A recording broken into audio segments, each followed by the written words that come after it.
छोटे से ब्रेक के बाद एक बार फिर आपका स्वागत है न्यूज 24/7 तक। मैं हूं आपके साथ निशा नंदू। आइए रुक करते इस वक्त की बड़ी खबर की ओर। सीएम डॉक्टर मोहन यादव का संबोधन। बाघ नाम लेते एक रोमांच आ जाता, आनंद आ जाता है। राजधानी भोपाल दिन में लोग घूमते हैं, रात में बाघ घूमते हैं। बाकी राज्यों से बाघों की संख्या में हम विशिष्ट हैं। 25 लाख से अधिक पर्यटक हमारे यहाँ आते हैं। बाघों की संख्या में कम समय में हमें दोगुनी रफ्तार पकड़ी है। रामनिवास रावत के लिए बोले, हमें अच्छे जंगल के मंत्री मिल गए हैं। जंगल का राजा शेर थोड़ी ही है, वो तो केवल दिखने वाला है। शेर और बाघ में सीएम ने बताया अंतर। बोले, शेर खुद शिकार थोड़ी ही करता है, वो तो दूसरों से करवाता है। शिवरंजन सेन जी, इस अवसर पर सभी विभाग के और अन्य गणमान्य अतिथिगण, प्यारे मित्रों, पत्रकार साथियों, बाघ नाम लेते ही रोमांच आ जाता है, आनंद आ जाता है। और हम तो और सौभाग्यशाली हैं। कैपिटल और भी है, कई राज्य हैं, लेकिन हमारी भोपाल की कैपिटल अब सब पे भारी पड़ रही है, क्योंकि यहाँ दिन में मनुष्य घूमते सड़कों पे, रात में बाघ घूमते। कोई राजधानी ऐसी नहीं है जहाँ ये बाघों का ऐसा विचरण होता है।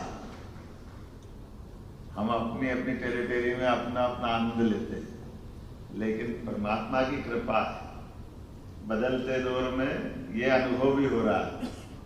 मैं अभी गुल फार्म पे गया था, तो बता रहे थे कि ऐसे इधर ऊपर जा करके हमने कहा भैया कोई साउंड सिस्टम वगैरह भी लगा लो। अभी तक तो उधर ही है, क्या पता इधर भी आए। तो बोले नहीं, वो हाइट बढ़ा रहे हैं, साथ कुछ चिंता कर रहे हैं। वैसे तो भगवान की दया है, लेकिन ये सुखद संयोग भी है, अच्छी बात भी है। यद्यपि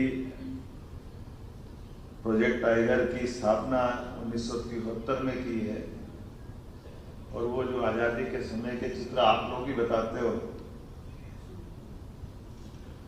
दौर ऐसा गया जब राजा अपने शिकार की गिनती बंदूक से मारे जाने वाले मूक पशुओं से अपने आप को गौरवान्वित होने का मौका मिलता है। लेकिन इस गलती की कीमत कैसी चुकाना पड़ती है, ये हम सबको ध्यान में आया है। बाघ के पक्ष में बहुत सारी बात है। हमारे लिए तो और सौभाग्य की बात है, बाकी राज्यों से जैसे हमारी राजधानी विशिष्ट है, ऐसे ही संख्या में भी हम विशिष्ट हैं। लगातार कम समय में 20% से ज्यादा बाघ पूरे देश में, दुनिया की आधी से आबादी ज्यादा हमारे पास है। और उसमें भी हमारा अपना जो आंकड़ा, और विभाग को बधाई इसमें देना चाहूंगा कि आपने तो कमाल कर दिया है। 1 के 2 तो सुने थे, 1 के 3 कर दिए। और ये आंकड़ा थमना भी नहीं चाहिए, क्योंकि ये अभी हमारे ऐसे कई और जंगल बुला रहे हैं जहां हमको इसी दिशा में आगे बढ़ना है। आज 7 टाइगर रिजर्व हमारे पास है। राजस्व भी लगभग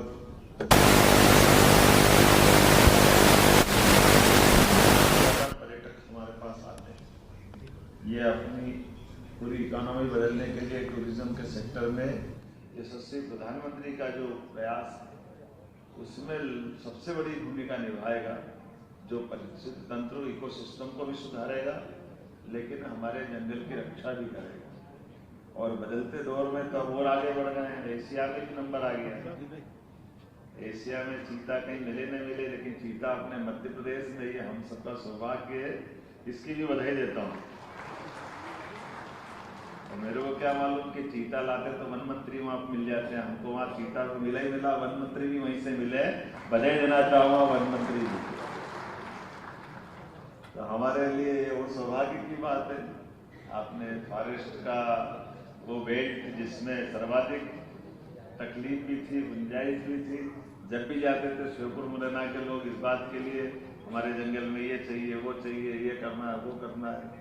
वही बड़ा मुश्किल पड़ जाता था कि ठीक है भाई, जंगल तो है, लेकिन जंगल के मंत्री मैं ढूंढ रहा था, मिले नहीं। फिर हमने कहा एक काम करो, सबसे अच्छे मंत्री जी मिल गए, इनको जंगल मंत्री बना दो, तो ये सारी समस्या खुद ही समाधान करेंगे, खुद ही निराकरण करेंगे। समस्या भी बड़ी जोरदार है। हमारे हमारी समस्या है कि हमारे अपने राजस्थान के बेल्ट का लगा हुआ हिस्सा है और लगे हुए हिस्से में हमारा टाइगर उधर चले जाए, उधर का टाइगर इधर आ जाए, चीतों की अपनी वो दुनिया है, वो कहाँ निकल जाए पता ही नहीं चलता है। जहाँ चीता है वहाँ तो उनकी टेरिटरी बना करके, मैं भूपेन यादव जी से पूछ रहा था तो हमने कभी बाकी वहाँ तो फेंसिंग करके रखते हैं, तो नहीं हमारे यहाँ क्यों नहीं कर सकते। अगर इतनी बड़ी फेंसिंग करें कि अपना बजट तो समझो भारत माता की जय हो जाए, इसी में तलंबा हो जाए। तो हमने इतना बड़ा बजट दिए तो, लेकिन उसमें अच्छी बात यह है कि चीता को भी खेलने की जगह मिलती है, वो अपने जो मूल उनका स्वभाव है उस स्वभाव से वो जाना जाता है, तो वैसी उसकी जगह भी मिलना चाहिए। लेकिन बाघ के साथ बात करने का मजा अलग है। बाघ का अपना स्वभाव, जंगल का राजा कौन है? कौन है साहब? कोई शेर बताता है, कोई जंगल का राजा।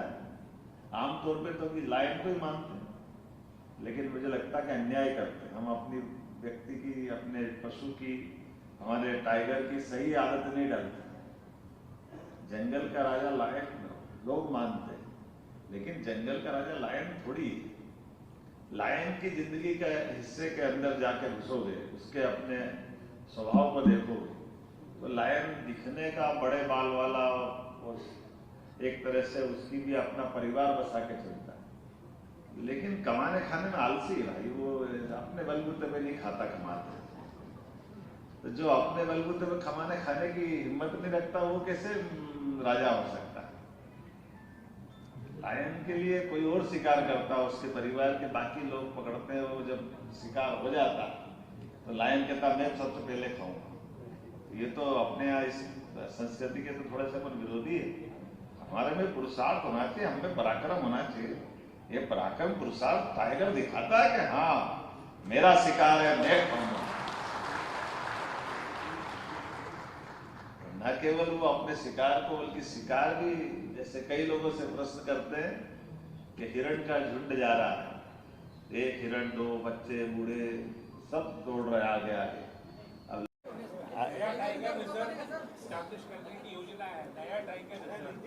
निश्चित रूप से नया टाइगर रिजर्व लगातार होंगे, बल्कि और ऐसी सेंचुरी जहां जहां बची हुई है, जहां हमारे टाइगर नहीं है, हम वहां भी स्थापित करेंगे। और ऐसे राज्य जहां टाइगर की जरूरत है उनकी भी पूर्ति करेंगे, क्योंकि टाइगर राष्ट्रीय पशु है। इस नाते से हम सबके लिए गौरव की बात है कि हर राज्य में टाइगर का अस्तित्व होना चाहिए। मेरी अपनी ओर से बधाई।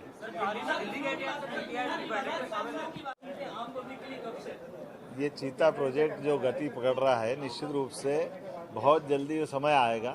वैसे तो अभी हम गांधी सागर में चीता छोड़ने की तरफ आगे बढ़ रहे हैं। फेंसिंग पूरी हो जाएगी, भोजन का प्रबंधन प्रॉपर हो जाएगा, तो बहुत जल्दी गांधी सागर में चीता छोड़ा जाएगा। और इसके लिए बाकायदा एग्रीमेंट जो भारत सरकार के माध्यम से अफ्रीका के लिए हुआ है, ट्राई पार्टी के नाते से, तो स्टेट उस पर अपना कदम धीरे धीरे सदैव कदमों से आगे बढ़ रहा है। क्या